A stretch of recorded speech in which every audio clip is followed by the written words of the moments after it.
Governor, after your budget loss, you did make some significant changes to your staff. In fact, most of your top aides now come from the Illinois Policy Institute. No, that's not true. It's not. Most of my aides do not come from Most that. of your top aides, I said. No. Not all of your aides. No. Really? No. We have staff, the top of your head legislative liaison, your head policy chief, you're the head of communications.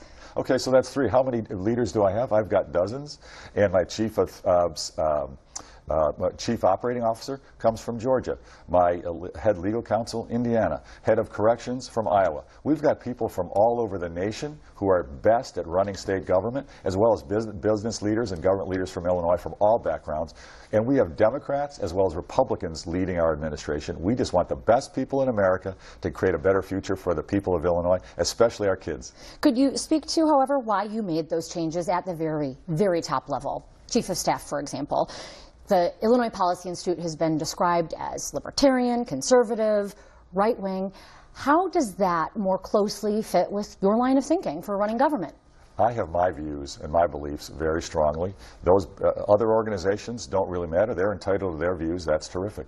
I've changed my chief of staff. This is my third chief of staff in 2.5 years. It's a very difficult job. It's a burnout job. It's a 24/7. And we've had changes in our administration over time. What precipitated this change? Just it's the right time. We're always looking for the best possible people.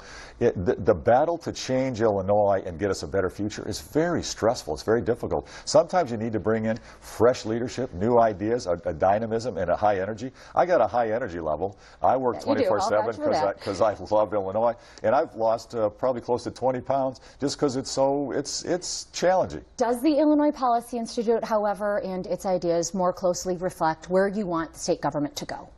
No, in terms of the budget, in terms of food stamps. I mean, there are plenty of policy papers out there. I think all this discussion about any other think tank or outside organization, I think that's misplaced. I have my views about what we should do, and I've been crystal clear. And what we need to focus on is more jobs through relief, lower property taxes through reforming our government, better schools through more accountability and choice, but also through a better new funding formula that we're on the verge of, and political reform to restore democracy through term limits and fair maps. I've said that for 5 years. I'll never change. That's the right answer to get us a better future. So I want to be clear here. When people say that this is a move to the right, you dispute that? Absolutely. No change in me whatsoever. I've been clear, and we're going to be consistent all the way through. You know, I also wanted to